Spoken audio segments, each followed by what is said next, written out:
A billionaire father thought his world ended the day his twin daughters stopped smiling, until something extraordinary happened. Broken heart, right arrow dizzy.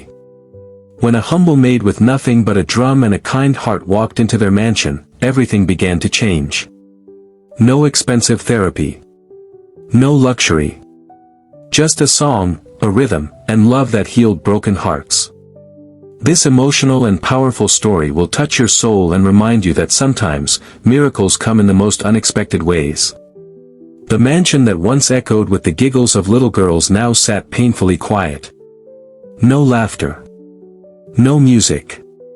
Just silence, heavy, cold, and cruel. For 3 long years, nothing had been able to break it. Not toys worth millions. Not therapy sessions with the best child psychologists. Not even the desperate attempts of a father who had everything, except joy in his home. 3 years ago, everything changed for a billionaire known for his sharp mind and iron will. But behind those tall glass windows of his mansion, Desmond wasn't a powerful man. He was just a broken father watching his twin girls, once vibrant and full of light, live in a world that had lost its colors. Their mother's sudden death had shattered them.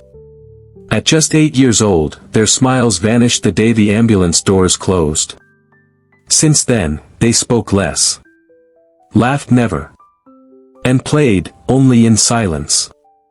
But Desmond never stopped trying. He threw them the most expensive birthday parties, balloons floating like little clouds, magicians imported from Europe, dancers twirling like butterflies. Yet, the twins just sat, staring blankly, holding hands, like 2 little angels trapped in a storm no one else could feel. Every morning, Desmond stood by the door of their pink room, watching them get dressed for school with lifeless eyes. 2 identical faces, 2 broken hearts. His chest tightened each time. He was a billionaire, but powerless. Money couldn't buy a smile. One early Monday morning, as the sun pushed its golden fingers through the blinds, something strange happened. Something small, but unforgettable. It wasn't planned. It wasn't expensive. It wasn't loud. It was quiet. Downstairs, in the back kitchen of the mansion, a young maid hummed a tune in her native dialect, a melody that carried the warmth of her village. Her name was just 19. A village girl with cracked hands but a soft heart. She didn't wear designer clothes or carry an accent that impressed the guests. She was just Amara. Quiet. Unnoticed. But that morning, her voice traveled. It slipped through the air, floated up the staircase, and brushed against the ears of the 2 little girls. They paused. They had never heard that kind of song before. It wasn't sad. It wasn't forced. It was alive. The sound reminded them of the wind that used to blow when their mother braided their hair outside on warm afternoons. Slowly, one of the twins stood up from the bed. Her tiny bare feet made a soft sound on the marble floor as she walked toward the stairs. The other followed, still holding her sister's hand, like they always did. Desmond, who had just finished a phone call in his study, noticed their movement for the first time in months. They weren't walking with drooping shoulders. There was something different. A flicker. Amara didn't even know they were watching her.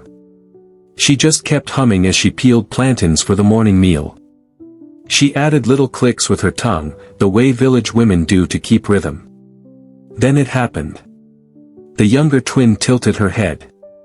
Her lips trembled, not from sadness this time, but from a feeling she hadn't felt in years.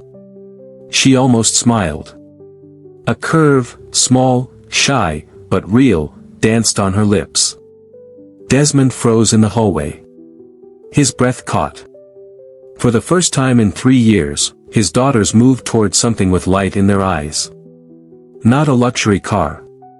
Not a golden toy. Not a fancy therapist. Just a song. A simple, village song. The moment felt fragile. Like if he blinked too hard, it would vanish. He followed them slowly, careful not to break the spell. The twins sat quietly at the kitchen entrance, their heads tilted like curious little birds. Amara noticed them then, startled, and quickly wiped her hands on her apron. But the girls didn't move away. They stayed. Desmond had tried everything to fix his daughters. He had looked for solutions in every corner of the world, except the kitchen of his own home. He didn't know yet, but this ordinary moment would change everything. In life, sometimes the answers don't come wrapped in gold or diamonds. Sometimes they come in the softest whispers, from the people we overlook. That morning, a maid's melody cracked the walls around two little hearts. And a billionaire's world began to heal, without money, without power, just through kindness. And though Desmond didn't know it yet, this was just the beginning of something far bigger than he could imagine. A smile was coming home. That night, Mr. Desmond Cole sat alone in the grand living room, his fingers resting on a half-filled glass of water. The house was quiet again, but it was a different kind of quiet. It wasn't the cold, lifeless silence that had haunted him for years. No. This one carried a softness. A whisper of something gentle.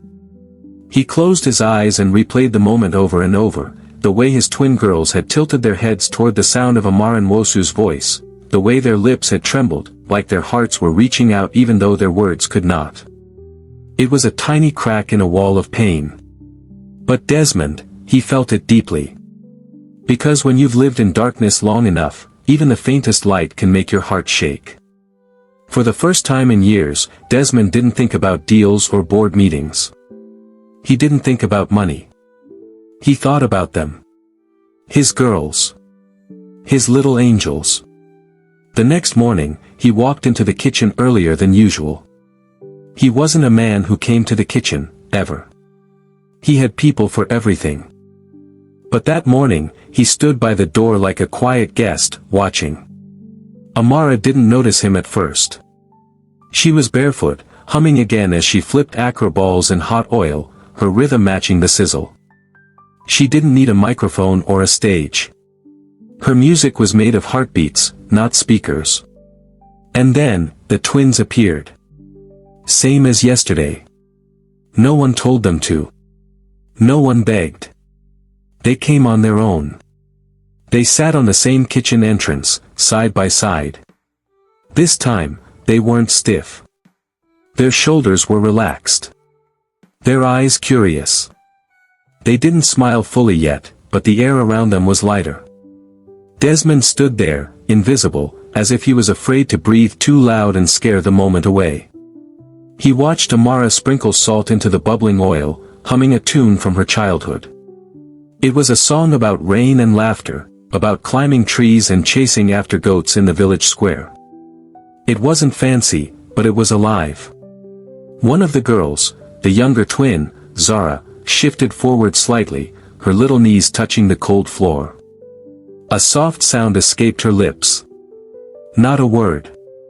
Just a small, curious hum, as if trying to follow the song. Her sister, Zara, glanced at her with wide eyes, like she couldn't believe it either. Desmond's throat tightened. He hadn't heard any sound like that from her in years. Amara turned at that moment, surprised to see the girls again. She smiled, awkwardly, nervously, because she wasn't used to being noticed in this big house. But instead of running away, the twins stayed. There was a kind of magic in that kitchen, a simple, homemade magic no billionaire could ever buy. Amara, shy but warm, started humming louder. She picked up a wooden spoon and tapped it softly against the pot, adding beats to the melody. The twins blinked, then leaned forward a little more. Something in the air shifted. The older twin, Zara, raised her tiny hand and tapped the floor gently to the beat. 1, 2, 3. Awkward, but pure. And then, like the sun breaking through clouds after a long storm, Zara's lips curved into a small smile. Not wide. Not loud. But real. Desmond froze at the door, one hand gripping the edge of the wall. His chest burned, not with pain, but with something he'd forgotten. Hope. Tears welled in his eyes before he could stop them. He had built empires, bought islands, signed contracts that shook the market. But this tiny, fragile smile from his little girl, this was priceless. He didn't step forward. He didn't want to interrupt. He just let it happen. Because sometimes, healing doesn't need a grand speech. Sometimes, it just needs space to breathe. As the sun rose higher, the kitchen filled with more than just the smell of akra and plantains. It was filled with warmth. Laughter, not loud, but the kind that lives deep inside the chest. That night, for the first time in years, Desmond tucked his girls into bed and saw a flicker of light in their eyes. Not the full glow of joy, but a spark. A promise. That night, for the first time in years, Desmond tucked his girls into bed and saw a flicker of light in their eyes. Not the full glow of joy, but a spark. A promise. He turned off the light, whispering to himself in the dark. Whatever this girl is doing, I won't let it stop. What Desmond didn't know was that this was just the beginning of a journey he never expected to take. A journey that would test his heart more than his wealth ever did. Because sometimes, angels don't come with wings. Sometimes, they come in aprons, humming village songs in kitchens no one notices. 3 days had passed since Mr. Desmond Cole witnessed something he had almost given up on ever seeing again, a smile on his daughters' faces. But it wasn't just a one-time miracle. It was growing, like a tiny seed pushing through the cracks of hard soil. Every morning, the girls found their way to the kitchen, drawn not by riches, not by sweets or toys, but by something invisible yet powerful, the sound of Amara Nwosu's humming. They didn't speak yet. But their silence was changing.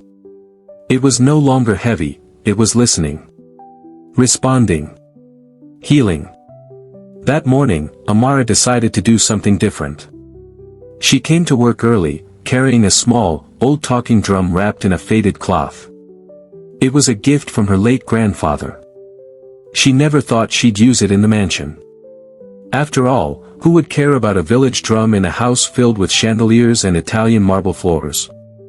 But something in her heart whispered, "Try."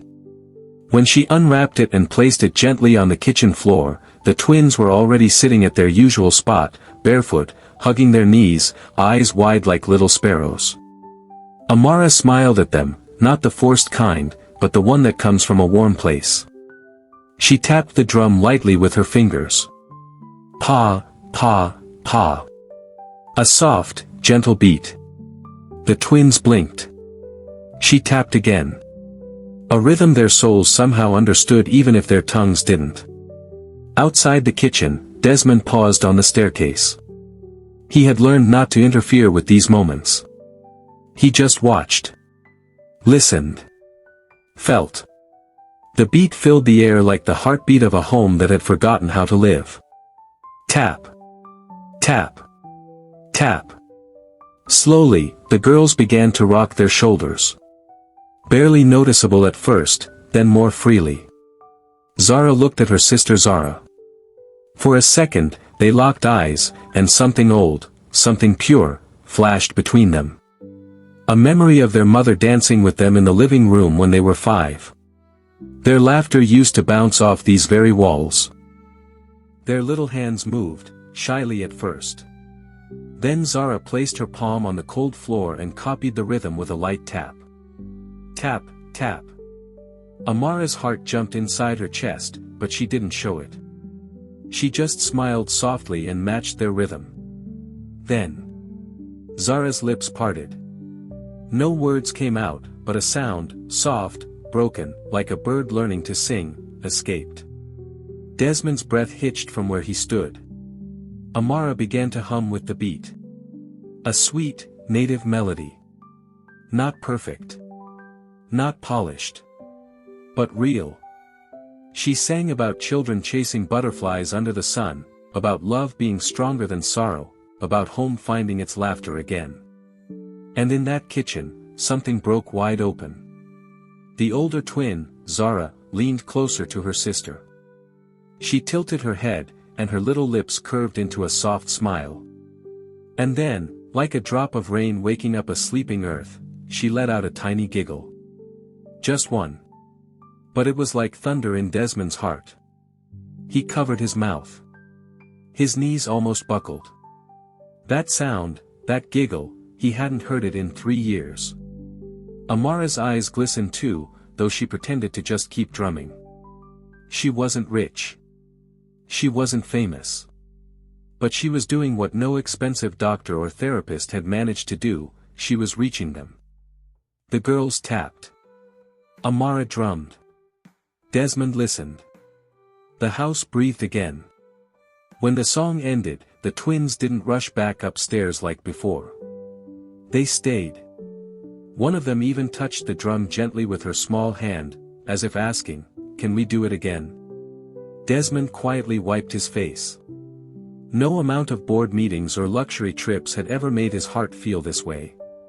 It wasn't money fixing his home, it was music. Simplicity. Love. That night, when he tucked them into bed, something happened he wasn't ready for. Zara whispered. Her voice was hoarse, soft, but clear. Just one word. Daddy. Desmond froze. That was the first word she had spoken in years. He sat on the edge of the bed, fighting back tears, as Zara held her sister's hand and smiled again. He whispered back, "Yes, baby." In that moment, the house no longer felt like a palace built with money. It felt like a home finally remembering how to love. Because sometimes, the most powerful healing doesn't come in big gestures. It comes in small beats. In the soft hum of a village song. In the quiet courage of a maid who simply dared to care. And Desmond knew, this was no accident. This was destiny knocking softly on his door. The sun was just rising, casting soft golden lines across the marble floors of Mr. Desmond Cole's mansion. But unlike before, the morning no longer felt hollow. The air was warmer. Softer. Alive. For the first time in years, Desmond woke up without the weight of dread pressing on his chest. Instead of hearing silence in the hallway, he heard the light thump of small feet, running. The twins, Zara and Zara, were running. Not walking. Running. Their soft giggles filled the air like music. Not loud, not wild, but real. Pure. Like the shy laughter of children relearning what joy feels like. He didn't even call for them that morning. They had already gone down to the kitchen, searching for the one thing that had brought light back into their world, not a toy, not a therapist, not their father's money, but Amara Nwosu. Downstairs, Amara was waiting. She had started waking up earlier each day, not because anyone ordered her to, but because something deep inside her refused to let this little spark die. She understood pain. She'd grown up with enough of it to recognize it in someone else's eyes. She set the small talking drum on the floor again, and the girls ran straight to it like little birds flying toward warmth. Zara placed both palms on the drum this time. Zara clapped softly beside her. Amara hummed. But this morning, she added something different, she danced. Not the type of polished, rehearsed dance rich people paid to see at parties.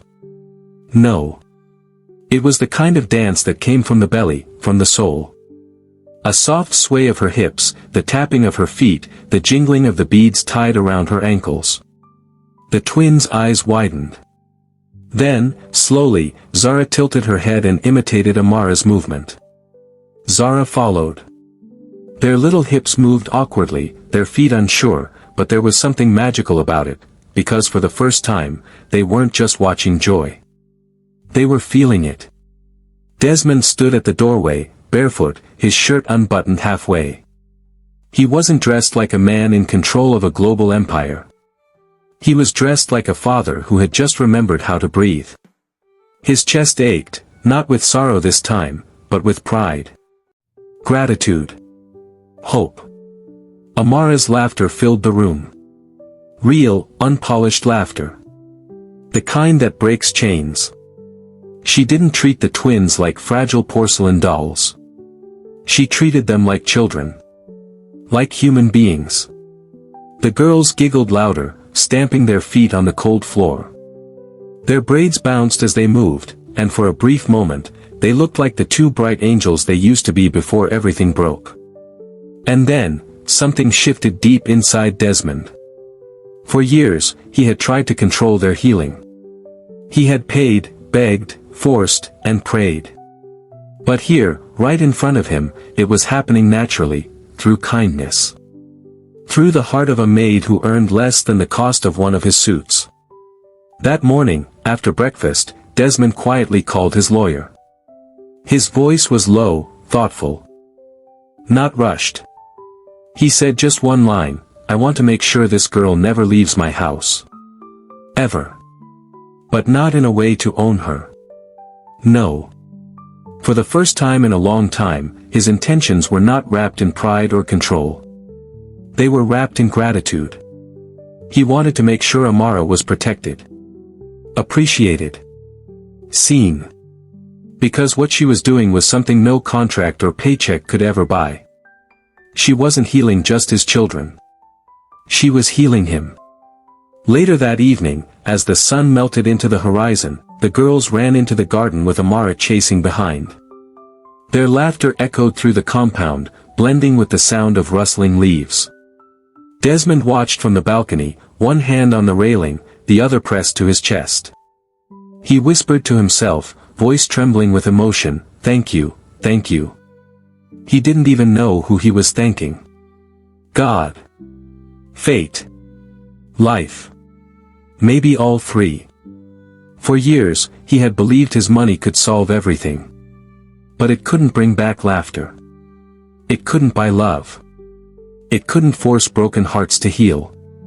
But this girl, this simple, humble village girl, had walked into his home with nothing but a soft voice and a good heart, and changed everything. That night, as the twins fell asleep with faint smiles on their faces, Desmond stood at their doorway and made a silent promise. He didn't promise more toys. He didn't promise fancy trips. He promised something deeper, to protect whatever light was bringing his daughters back. And somewhere deep in his chest, he felt something he hadn't felt in 3 years, peace. Because sometimes, the greatest treasures don't come in gold or contracts. They come wrapped in humanity. The mansion that once felt like a cage now felt like a heartbeat. Every corner of Mr. Desmond Cole's house carried traces of laughter, not loud and wild, but soft and steady. Like a river slowly learning to flow again after years of drought. The twins, Zara and Zara, no longer sat at the kitchen door in silence. They danced. They clapped. They chased Amara around the garden barefoot, their small feet leaving tiny prints on the wet grass each morning.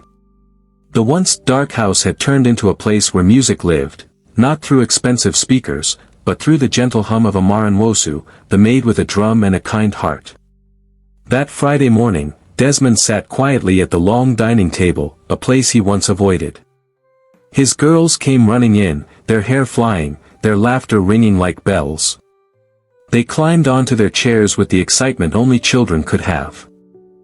And then something happened that made the world stand still for him.